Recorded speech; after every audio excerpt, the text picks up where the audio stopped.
भारतीय रेलवे हमेशा अपने नए प्रयोग के लिए जाना जाता है। वहीं पर अगर हम प्रयागराज के एनसीआर रेलवे की बात करें तो प्रयागराज में अब एनसीआर रेलवे ट्रेन की स्पीडों की बढ़ोतरी के साथ साथ अब ऊर्जा के क्षेत्र में भी नया कदम बढ़ाने जा रहा है।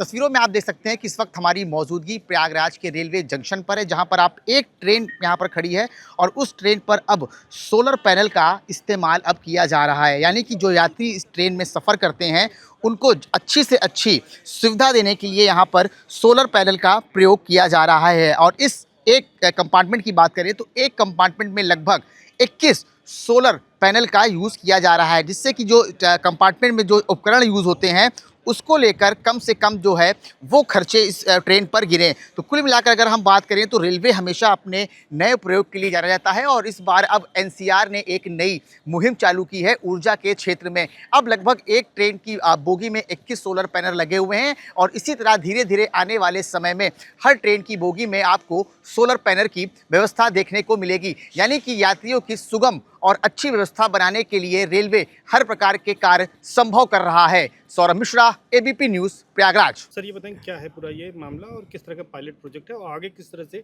और भी कोचेज में इसको अडॉप्ट किया जाएगा? देखिए, ये एक पायलट प्रोजेक्ट है जो कि उत्तर मध्य रेलवे का इनिशिएटिव है। हमारे महाप्रबंधक महोदय श्री नरेश पाल सिंह जी का ये ब्रेन चाइल्ड है। इसमें प्रयागराज मंडल ने पायलट प्रोजेक्ट के तौर पर इस आईसीएफ कोच के ऊपर रूफटॉप सोलर प्लांट इंस्टॉल किए हैं। 7 किलोवाट पीक की इसकी कैपेसिटी है जो एक कोच में इंस्टॉल है। ये स्लीपर का आईसीएफ कोच है। तो ऑल ओवर इंडिया जो मूवमेंट है एनर्जी का वो सोलर की तरफ है। सोलर एनर्जी हरित एनर्जी है, क्लीन एनर्जी है, ग्रीन एनर्जी है और एनवायरनमेंट फ्रेंडली है। तो डेफिनेटली हर क्षेत्र में सोलर एनर्जी का इस्तेमाल पे जोर दिया जा रहा है। तो इसी के चलते जो ट्रेन लाइटनिंग सिस्टम है उसको हमने सोलर एनर्जी पे शिफ्ट करने का एक ये प्रयास है। तो अभी जो परंपरागत तरीका जो होता था, जो कन्वेंशनल प्रोसेस है इलेक्ट्रिसिटी जनरेशन का, उसमें जब ट्रेन का चक्का चलता है, जब पहिया चलता है तो जो अल्टरनेटर लगा हुआ होता है उसके साथ एक बेल्ट से अटैच होता है, वो चलता है और वो मैकेनिकल एनर्जी को इलेक्ट्रिकल एनर्जी में कन्वर्ट करता है। जो एनर्जी बैटरी बैंक में जाती है, फाइनली बैटरी बैंक से फिर ट्रेन के पंखे और लाइट्स चलते हैं। ये डिपेंडेंट होता है एक तो ट्रेन के मूवमेंट पे और दूसरा पावर अवेलेबिलिटी पे। तो डेफिनेटली सोलर एनर्जी चूँकि हमेशा अवेलेबल रहती है दिन के टाइम में ऑब्वियसली, और सस्ती एनर्जी है, तो और ये ट्रेन के मूवमेंट पे डिपेंडेंट नहीं है। तो कई बार ऐसी स्थिति पड़ जाती है कि ट्रेन खड़ी हुई है। अक्सर ये पैसेंजर कंप्लेंट्स हमने देखने को मिलती हैं कि ट्रेन बहुत देर से खड़ी हुई है किसी भी सिचुएशन के चलते, तो वहाँ पर एसी की कूलिंग नहीं हो रही है या एसी ने काम करना बंद कर दिया। तो उसका ये जवाब सोलर एक उसका भी जवाब है। इसमें सीधे सीधे सूर्य की किरणें जब पैनल पे पड़ती हैं तो एनर्जी का प्रोडक्शन होता है।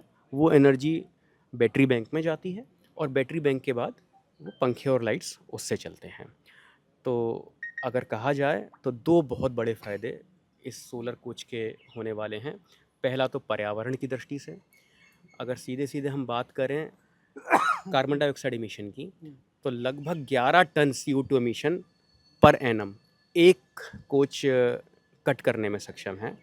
और दूसरा अगर हम इसको फाइनेंशियल मॉनेटरी टर्म्स में बात करें तो लगभग 13,500 यूनिट बिजली के एक कोच प्रोड्यूस करेगा, जिससे कि सीधे तौर पर लगभग 3 लाख रुपए की बचत सालाना एक कोच के द्वारा होगी। अभी ये पायलट प्रोजेक्ट है। हमारे उत्तर मध्य रेलवे के 2 बड़े कारखाने हैं, CMLR वर्कशॉप झांसी और रेल कोच नवीनीकरण कारखाना झांसी। इन दोनों कोचेज़ में रूफटॉप सोलर कोच बनाने का काम शुरू हो गया है और अभी प्रति माह 2 कोच के दर से हम लोगों का टारगेट है कि प्रति माह 2 कोच हम सोलर के बनाएं। जैसे जैसे कोच बनते रहेंगे वैसे वैसे उसको सर्विस में इंडक्ट करता रहा जाएगा।